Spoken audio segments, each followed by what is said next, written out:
Good morning, everyone. How are you? I hope you are fine. Today we are doing book exercise of lesson second. बिलस्य वाणी ने कदापि में छूता. Okay. एक पदेन उत्तरम लिखते हैं. इन प्रश्नों के एक पद में उत्तर लिखना है. सिंहस्य नाम किम. सिंह का क्या नाम था? खर नखर है. गुहाया स्वामी क्या अस्ति. गुहा का स्वामी कौन था? दधि पुच्छ श्रीगाल है. क्या नाम था उसका? दधि पुच्छ श्रीगाल है. सिंह कस्मन समय गुहाया समीप आगस्त है. सिंह किस समय गुफा के समीप आया था? सूर्यास्त समय. सूर्यास्त के समय. हस्त पदादिका क्रिया केशा न प्रवंते. किस समय? व्यय स्त्र सत मन सान है. व्यय सत सम मन साम है. इसमें क्या है? हाथ पैर किस समय काम नहीं करते? जब डर के मारे, जिस समय डर हो उस समय. गुहा केन प्रतिध्वनिता.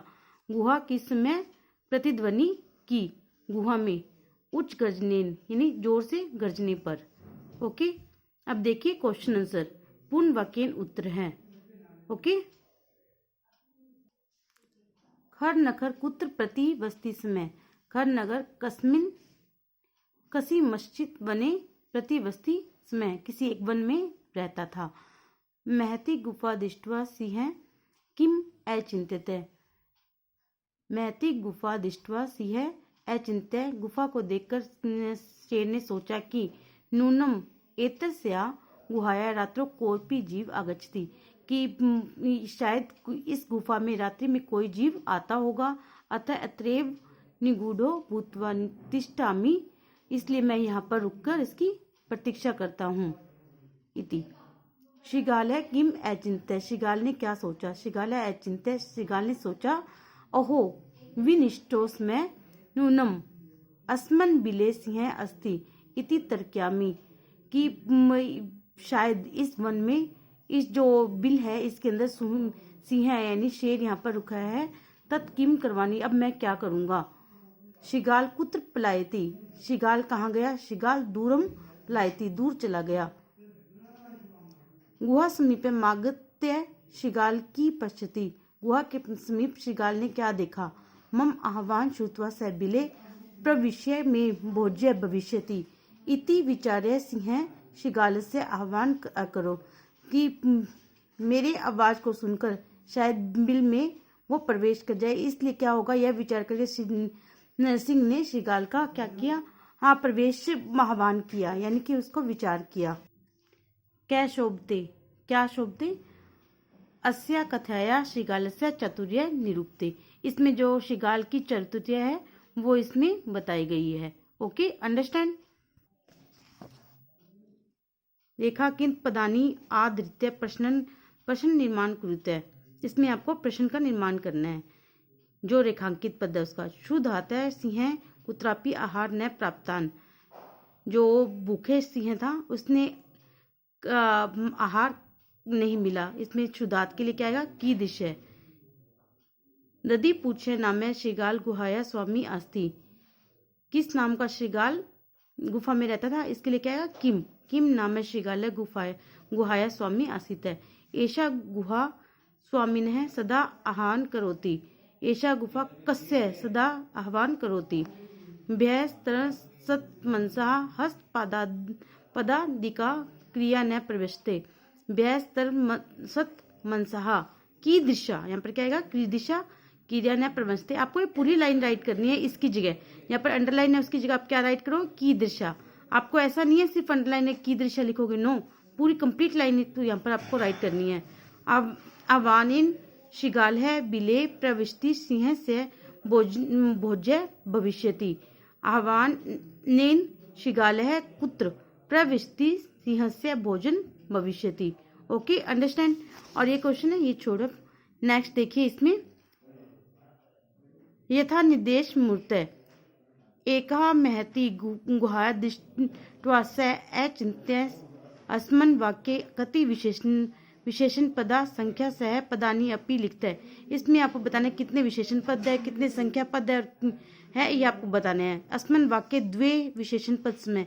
इसमें दो विशेषण पद है. एक तो एकाम और दूसरा कौन सा है? महतिम. इसमें कितने? 2 है। तदहम अस्य आह्वान करोति, अत्र अहम इति पद कस्मै प्रयुक्त है? इसमें अहम पद किसके लिए प्रयुक्त हुआ है? सिंहाय के लिए। यदि त्वमा न आह्वानयसि, इसमें इस पद में कृत पद कौन सा है? त्वम। कृत पद कौन सा है? त्वम है। ओके। सिंह पद पद्धति गुहाया प्रविष्टि दृष्टि, अस्मन वाक्य क्रियापद, इसमें क्रियापद कौन सा है? दृश्यते यानी देखना। वने अत्र, या इसको क्या बोलते हैं? अत्र संस्थस्य समागता जरा, इसमें क्या आएगा? इसमें पद में अव्यय पद। अव्यय पद आपको बताना कौन सा है? अत्र। अत्र यहाँ ये क्या होता है? अव्यय पद होता है। मंजुषात अव्यय पदानी चित्वारी की स्थानानि पूर्यते, आपको ये नीचे एक स्टोरी दी हुई है, एक कहानी दी हुई है, इसके खाली स्थान है वो आपको फिल करने हैं ऊपर इन ऑप्शन के माध्यम से। एकस्मिन् वने कश्चन व्याघ्र जालय विसर्य डैश स्थित है, दूरे स्थित है। क्रमशः आकाशात स परिवार कपोत राजय डैश आगच्छत है, नीचे डैश कपोता टंडुलान एव पश्चन तदा तेषा लोभो जाता है।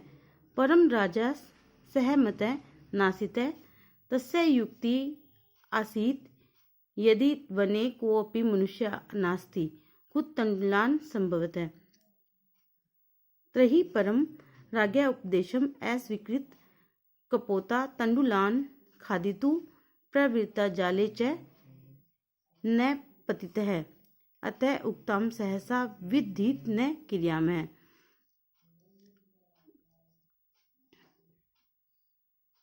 इसमें क्या है? एक वन के अंदर एक व्याघ्र जाल दूर एक जाल बिछा रखा था उसने, उसमें आकाश में उड़ते हुए किसको? सपरिवार, एक कपोत राजा, एक कबूतर का राजा है जो अपने सपरिवार वहां पर आया, नीचे आया।